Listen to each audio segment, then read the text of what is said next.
I'm Joe Kane. I'm Dan Kane. And I'm Sal Conca. And this is the Imperfect Podcast. Don't forget to check us out at hecklerkane.com and everywhere on social media. To the bumper.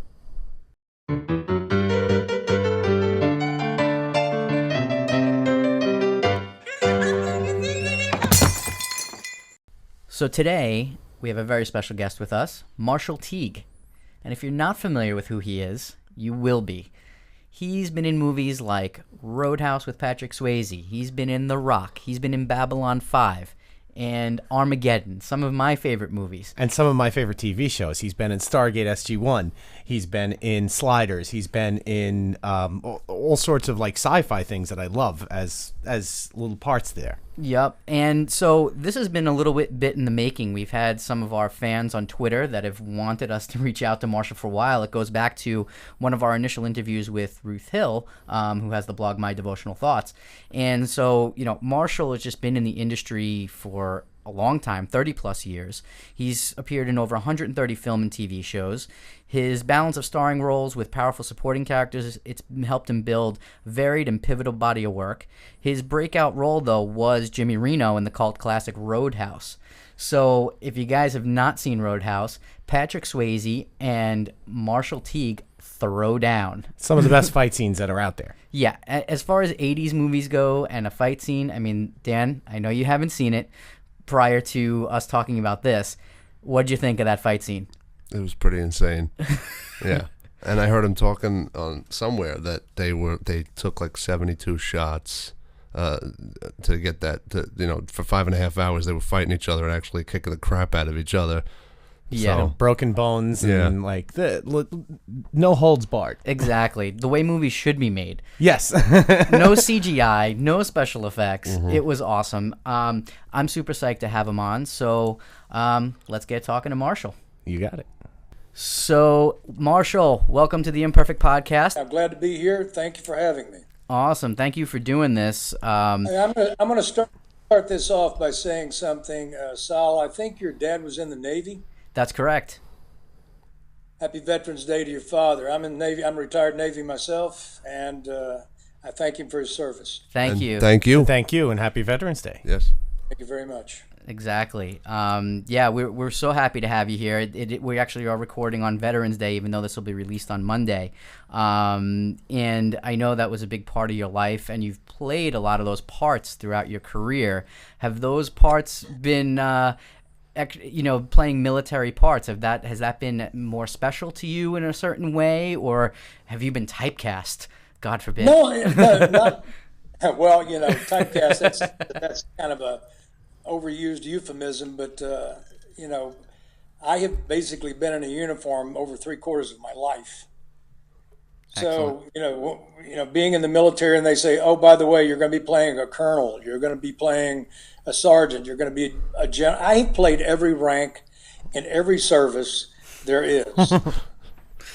I have stacks of uniforms that over the years I have collected, because they say just take it home, it fits you. So I've my wardrobe is, I said, honey, what am I going? Am I going in olive drab? Am I going in Marine Corps outfits? He said, why don't you just try clothes? Obviously, your career has extended 30 plus years. What is it like to have, or what do you attribute to the longevity in this type of career, being an actor, a working actor in Hollywood?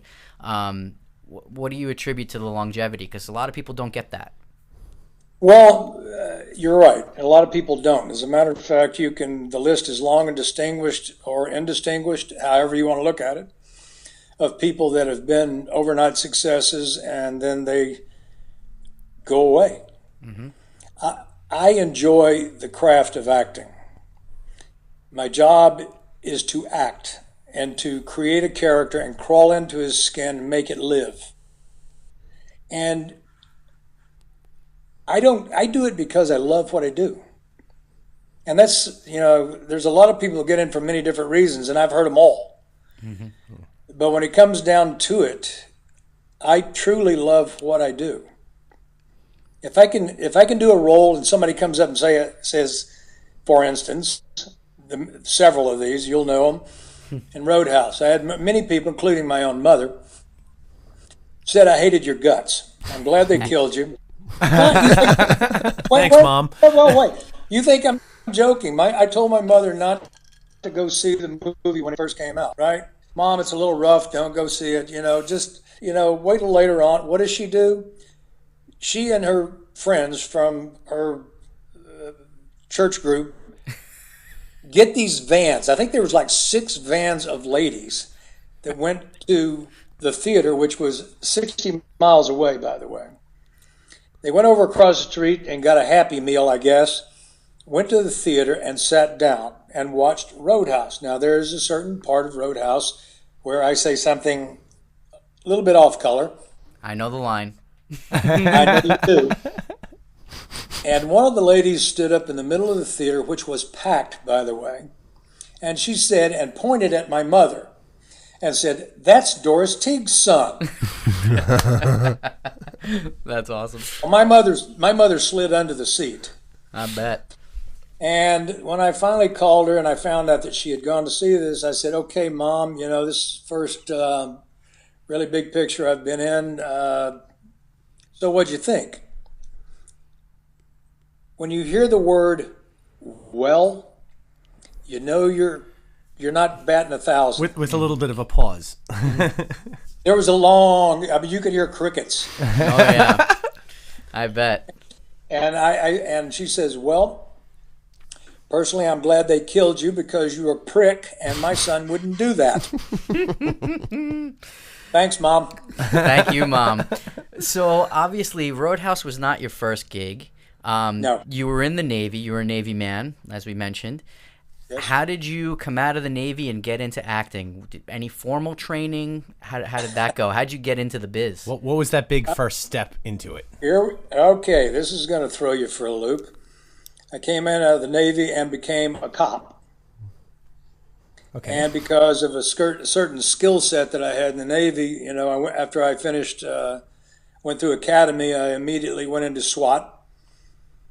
And from there, the sheriff decided to put me in a certain group, chasing people that hurt children, which was just fine by me, because I don't like that. And I came up with a bright idea. Okay, if I'm going to go undercover, how would I go undercover? Not knowing anything about acting whatsoever, I said, "Hey, I'll take acting lessons." Really? Yeah. I studied acting to be a better cop. I had no intentions of being an actor whatsoever. So I studied, and this is going to draw it out a little bit, and I thought I was doing pretty good. And the little theater group said, "We're going to put on a play in the park." And their only role left is Midsummer Night's Dream was Puck. Okay. I don't know if you know Midsummer Night's Dream. Puck was a wood nymph. Okay. I was 230 pounds. I had an 18-inch neck, 48-inch chest, 17.5-inch arms, and a 34-inch waist, wearing green tights and a wreath. That's amazing. Yeah, well, now here's the amazing part.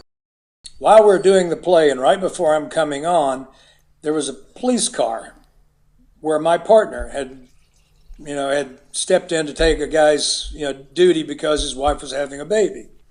They're driving past the park, so I said, "Let's go check this out." They're standing out there way behind the lights, and here I come bouncing on the stage. I look like the Incredible Hulk with a wreath on his head and leaves around my waist, in green tights, and those old, not what we have today, the special undergear, the old long handle underwear tops that had been spray painted green. And here I come. And in the background, I hear a guy, I said, "You're right, he is crazy." And my partner remarked, "Hell, that ain't nothing, man. You ought to ride with him." Well, needless to say, for about a month or so after that, every time I'd come in or get in my car or something else, there were leaves, butterfly wings, wreaths, green tights. So they took to you well and added a little sparkle into your life for the rest. To this day, I go back through there, and to this day, the word's still there. So you played Puck. Yeah, thanks. And I'm really thankful they didn't have the cameras and phones they had today, because That would be the shot that lives in infamy. Yeah. One day I just decided, I don't know what it is about acting or this that is inside. But I said, I got to know. I wrote a letter to the late, great Hal Needham, who was stunt coordinator and director. Told him what I wanted to do. He wrote me a really nice letter back. He said, you ever thought about acting? Not really any formal training other than studying with the theater group. And I packed up my truck. I stuck Bob Seger in the tape deck, put on a Hollywood Nights, and drove through the worst snowstorm that they had ever had. I came to Hollywood, slept in the janitor's closet of what is now the Beverly Garland Hotel, used to be a Howard Johnson's, and I paid the janitor off with Jack Daniels and beer, set me up a cot in the mop closet. Wow. You have to love a story like that. I mean, you gotta love a story like that. And That's you amazing. can't make a story like that up. No. Truth is stranger than fiction, right? We should look up this janitor and get him in on here. Yeah, we should have had the janitor on. I hope he's not around because he'll tell stories. The guy waking me up with a mop in the morning and say, you got to get up now. Go shave and get out of here. So I know you mentioned Roadhouse. One of my favorite childhood movies. I was a child when Roadhouse came out, but I saw it. And you're getting me where you go for it. But no, there's snow on the mountain, but there's still a fire in the furnace, my friend. I know, but I'm getting old enough. I got some snow on the mountain too. Just a flurry, but I got some. You're making me feel better. I wish I had anything on the mountain. Yeah, he's got nothing. He'd take the snow any day. Hey, let me tell you something. My wife will tell you right now, Sean Connery, who is, doesn't have a lot of hair on top either. She thinks he's one of the sexiest men on earth. There you go, right? Didn't he win People's Sexiest Man of the Year when he was several times. 70 or something like that? I don't even know. He actually won it several times. So she fell in love, and when he danced with her while we were doing The Rock, he came over and asked me, excuse me, Marshall, may I dance with this lovely lady? That's a good impression. And I'm sitting there going, what am I going to say? I said, of course, by all means, please. And he came back and he handed me her hand and he said, she is absolutely ravishing. I don't know what you did right. He's James Bond. You can't give your wife over to James Bond.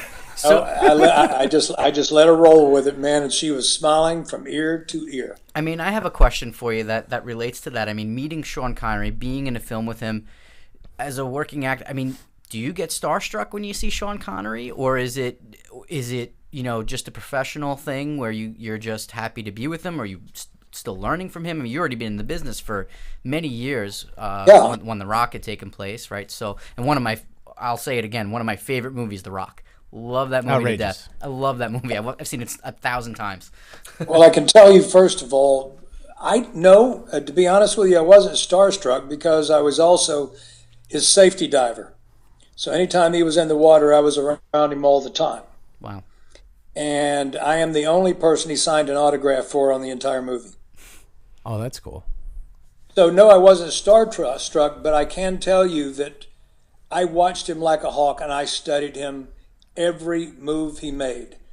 The man, when he walked on the set, he's ready to go. That's got to be one of the best master classes you could ever imagine, is being able to shadow someone like that. Oh, I've got to tell you, I mean, you want to talk about awestruck, watching him work and seeing his process and how he broke down the characters, how he became the character, and how he inflected, for me was something that I just stared at time and time and time again. I watched every movie he made, and it was, in fact, one of the best learning experiences. I've had many over the years. I've worked with 17 Academy Award-winning actors and actresses, and I've learned from every single one of them. Let's go back in time because I just can't.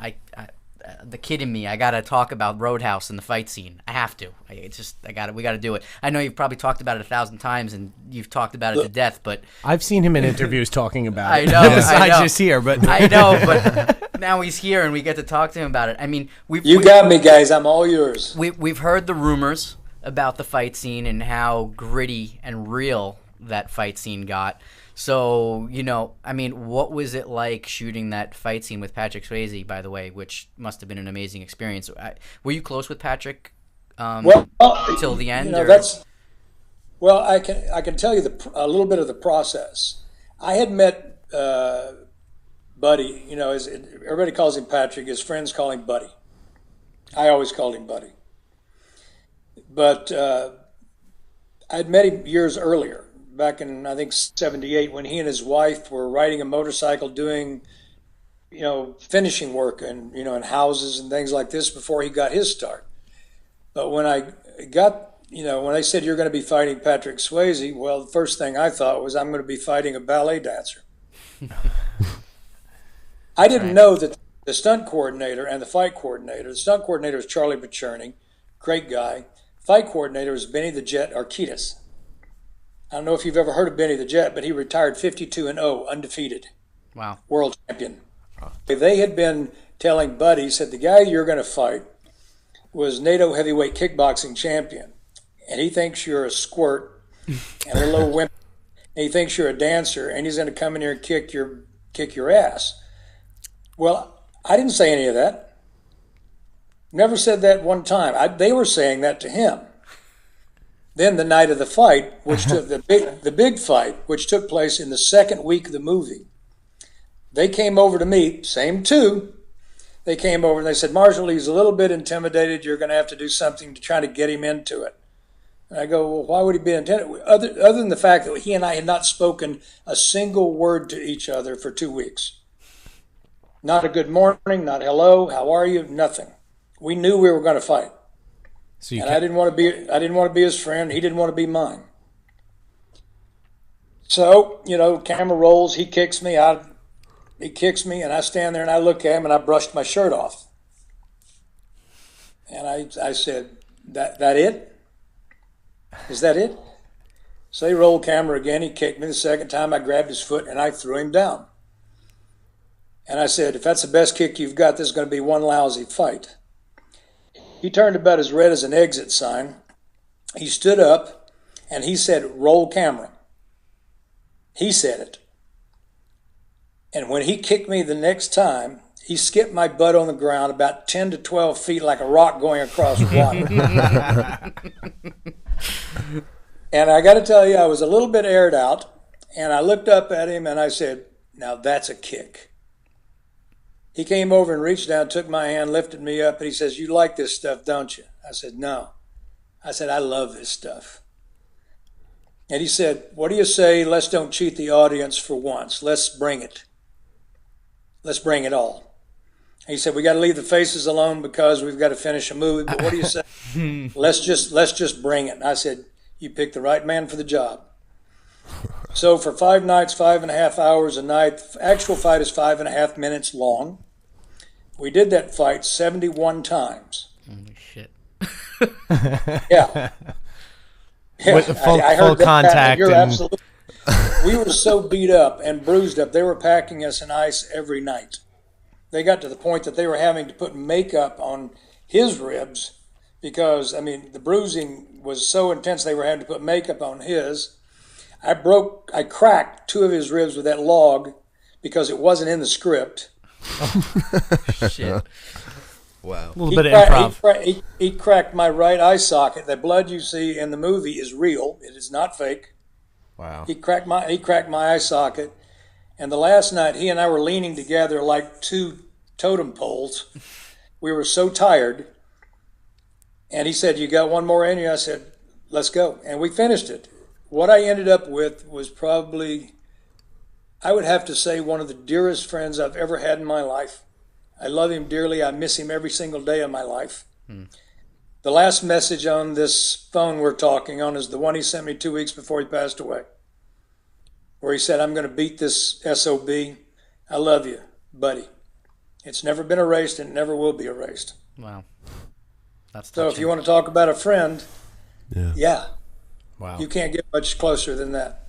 That's awesome. And that's one of the things about this business is, a movie like that, you make relationships with folks along the way that last forever, and that's kind of a theme we've had with some of the other guests on our show. And folks have just talked about how important the relationships are in this business. And well, it is.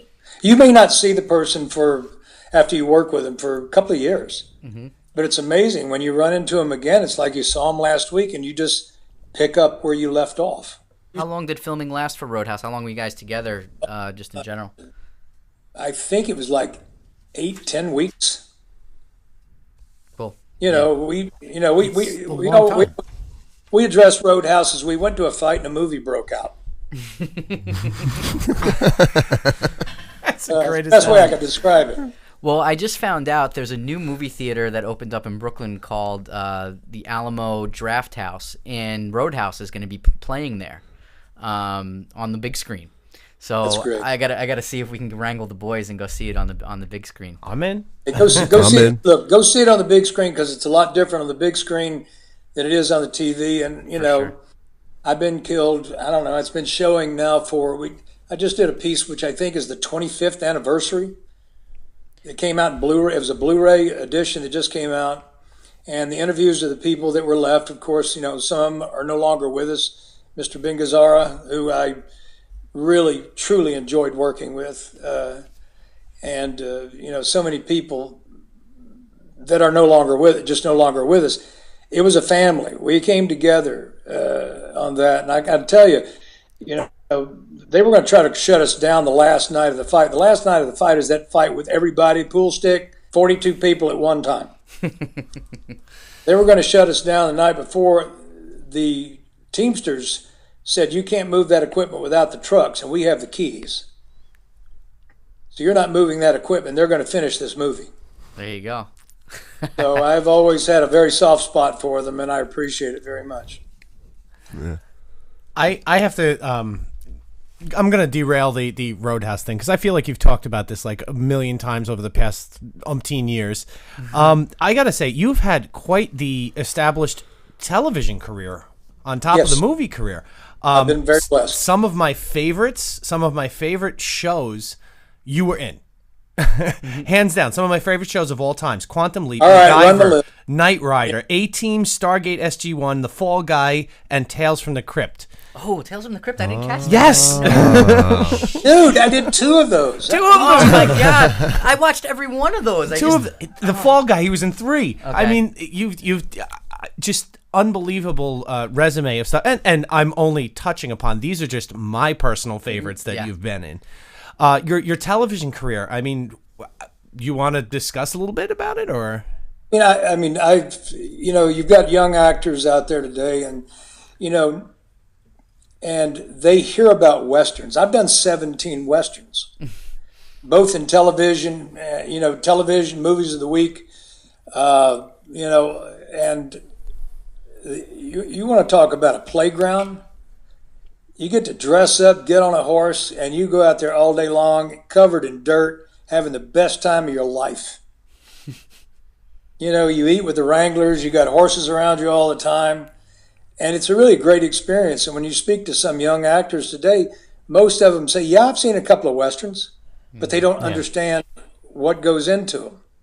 And I wish Hollywood would make more of them, because they're really a part of our history. What do you think about the new vitalization of Westerns? For example, like Quentin Tarantino just did a Western. Is that something? Are they going in the right direction with it, or should we get back to something more traditional? I think they've taken it in a. This is just me personally, okay? Mm-hmm. Yeah. Quentin's a very talented man. I'll tell you that right on the front end. But some of the things that he's done, it's like taking. It's like putting a Star Wars touch on a Western genre, or a modern, or something that's just doesn't fit, didn't happen in the time. The weapons they use are incorrect. Sure. The clothes they wear are incorrect, but they don't care. It's just about, okay, let's throw in the bylines, let's do a little vulgarity here, which was used in the West. Let's face it. They used it just like anybody else, but it gets to the point for me. you know, I just can't. It's really kind of hard for me to watch. Yeah. Well, because they try to you watch a movie, you have to suspend reality to some degree, but sometimes the reality it escapes you. You can't follow the story anymore because it isn't reality. Sure. Yeah. They're not even touching on reality. They're trying to make a slick show, and they do. You know, they do a slick version of what they think the West is like, but bless his heart, Quentin, I don't even know if he's ever ridden a horse.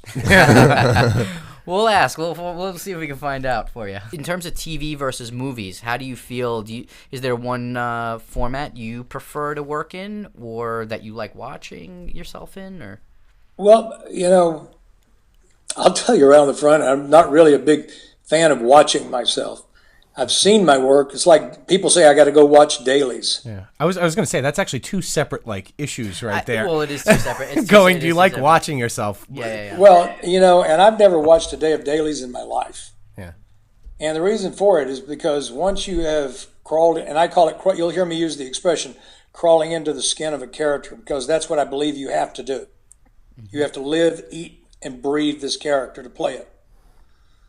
But once you crawl into the skin of it and you become this character, you live it.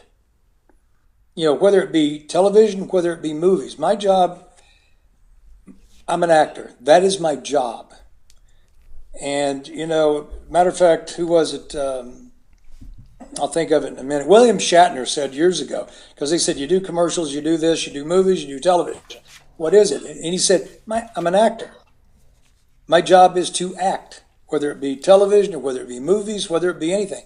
My job is to act and to be as honest as I can when I'm doing it. And, you know, he's right. As far as watching the dailies, I mean, that's putting the trust into the directors and the other people around you to make sure that you're doing what's right. Well, you hope that the director is the third eye that's looking, and if you screw up badly enough, he's going to sit there and say, cut. Let's do it again, you know. But once you know, when he says, that's money, print it, that's the one, you've done all you can do. And then it's up to the director and the editors and everything else to put it together, and you have to trust them to do that. I've been told that scenes I've done, and joking, I think they were joking, I don't know.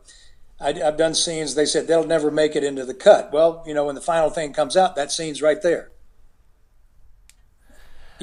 Why? Because it was just different enough that fit in to where he said, that's just quirky enough, I need that.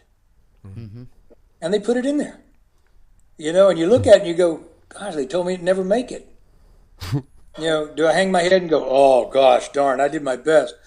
No, you just look at it and go, yes, it made it, so cool. Yeah. But there is no real one thing that I can say. I love movies, don't get me wrong, because you're there for a longer period of time. You create, I don't want to necessarily say deeper, but you create deeper friendships. Mm-hmm.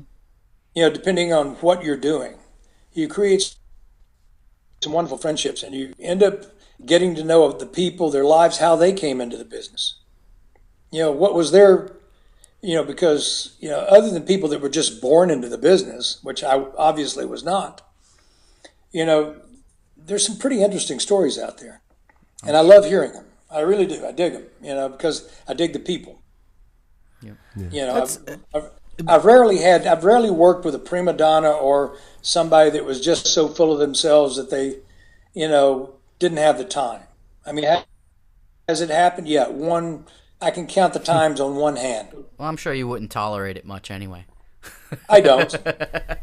You strike me as the type that would not tolerate it. I almost want to go there and ask you. I just say, why don't you go to? I've asked him. I said, why don't you go to your trailer, take a nap, relax? I'll just work with the script lady here. I almost want to be that guy and ask you who it is that you would be totally appalled by, but that's kind of. No.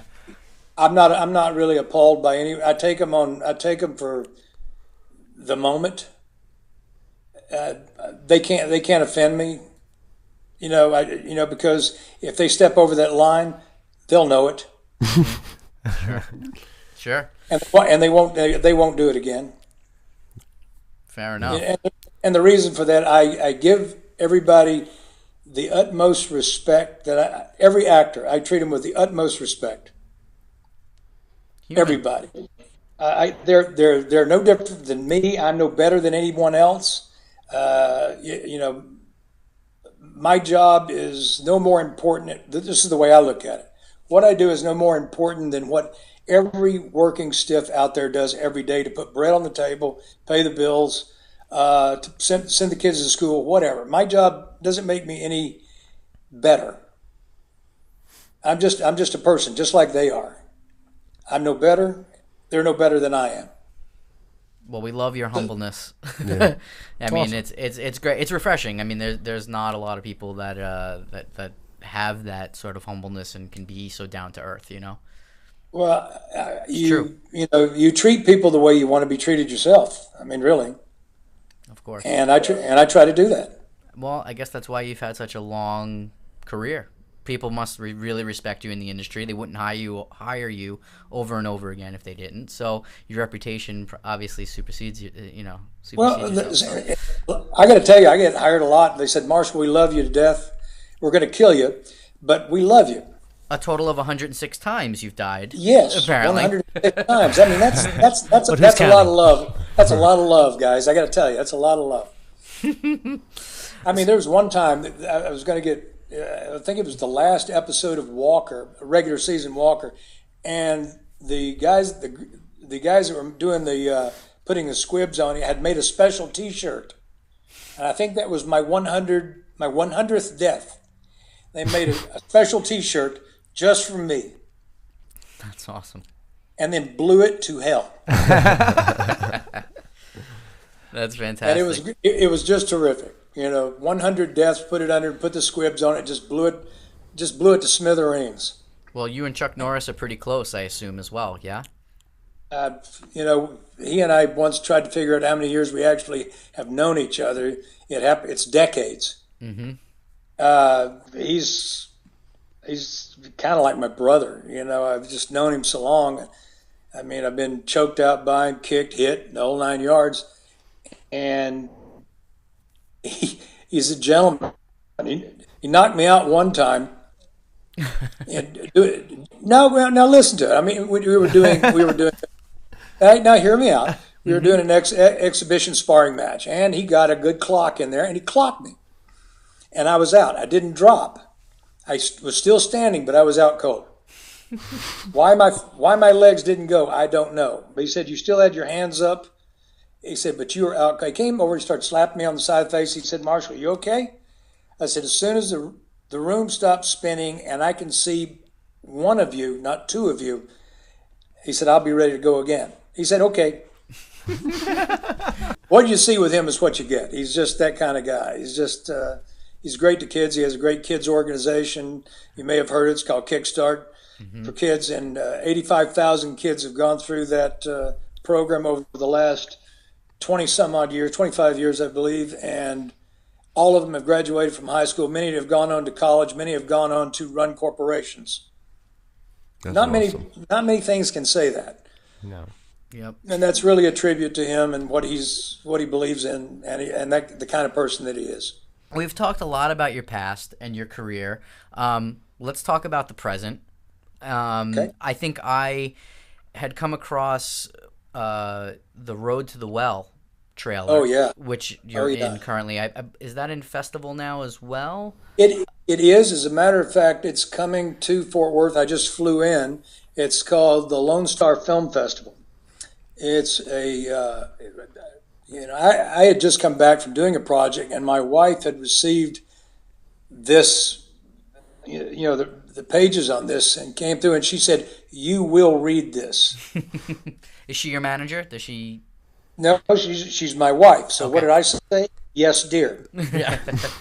Happy wife, happy life. If you're smart, you say yes, dear. Mm-hmm. So I read it, and the character that I read for, I just fell in love with him. It's such a dark story, And the character I play really is the key to the road to the well. Maybe you can explain to our audience a little bit about the story and what it's about. It's a very dark murder mystery. Two young men, one is an innocent and gets drugged into this dark murder by someone that he thinks is his friend. And they go on this trek, to get rid of the body, and the whole time the young kid is getting this guilt trip laid on him. He thinks he's as guilty as sin, which in fact he's not. Then they come to this mountain town, and there's only one guy that lives there year round. Guess who? Me, and I play a retired Army chaplain. Surprise, surprise. Another uniform. But what it's about is that dark turn in the road, because everybody has their demons that they exercise in one form or another. They have to. Sooner or later, you exercise your demons. My demon in this is I can't fulfill what I really want because I've lost my wife, who was my best friend. And the reason we built that cabin in the mountains is so we'd have a place to retire and live out our lives. Well, obviously, she left early, which broke my heart. I have since lost my will to live, but because of my faith, obviously, I cannot take the easy road out. So the road to the well is a chess game for me to get what I want, for them to get what they want, they think. Mm-hmm. So the interesting thing about it, we shot the scene the first time. I just met these two guys, and the director-writer, John Savak, wonderful, wonderful man, and had written this very dark piece, and I just loved it. And when I walked in to read for it originally, Billy DeMotta, who was a casting director, he said, "What part of the scene would you like to read?" And I said, "I want to read it all." And I looked at the director, John, and I said, "Take off your hat." He said, "Excuse me?" I said, "Take off your hat." "Why do you want me to take off my hat?" I said, "Because I'm talking to your eyes. I'm not going to talk to your hat.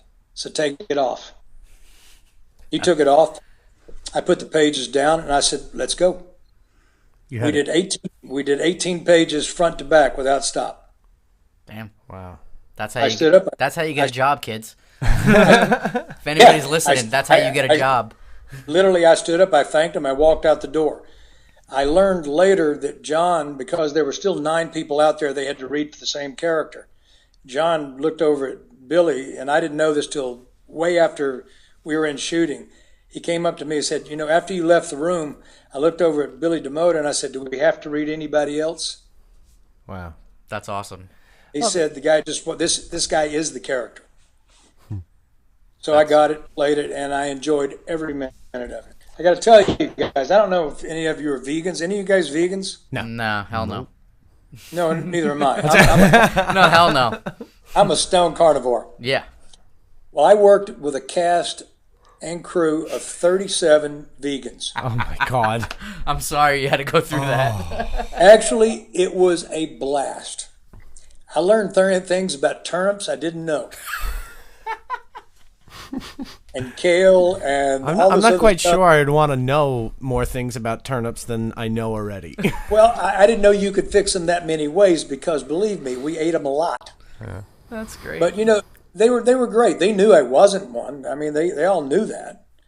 And they knew the cook was slipping me a turkey sandwich on the side, so I was happy. They're happy. It was great. They all got together before the shoot and said, "Oh, let's play a little prank on Marshall. We're all vegans." Well, and if they did, they pulled it off.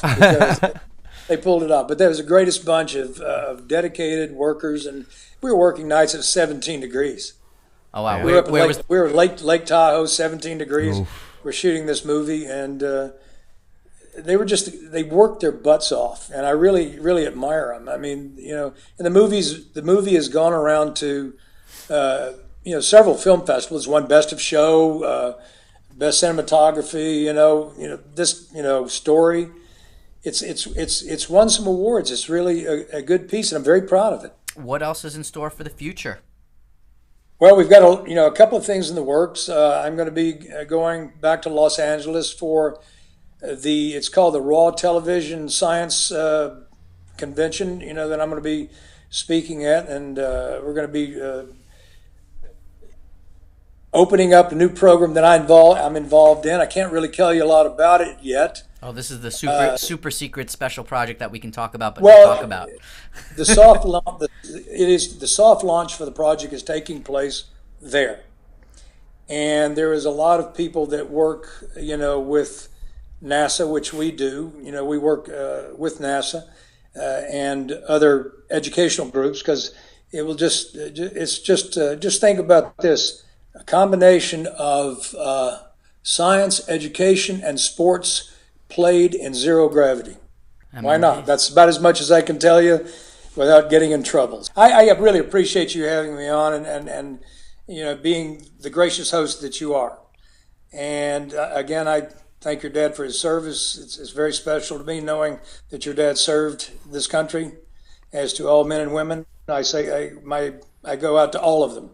For sure. Thank you so much, Marshall. Thank you. And I know the ladies, we got to give the ladies on Twitter a shout out, Lisa and Mary and all of our friends out on Twitter. They're dying to see this episode, so they're going to love this. I know they would have wanted us to go for like 3 hours. Please, when you talk to them, please give them my very best. Would you please? I know you have some really sweet support on Twitter. You can follow Marshall Teague at Marshall Teague on Twitter. And Facebook, it's Marshall R. Teague. Marshall R. Teague on Facebook and Twitter. The middle initial R. There you go. It's Marshall R. Teague. But you can follow me. Please do. I appreciate it. Anything, anytime people want to chat, I chat back. Yeah, you're awesome. Yeah. Thanks so much, Marshall. You're more than welcome. Thank you guys for having me. I appreciate it. Absolutely. Take care. Thanks. Talk to you.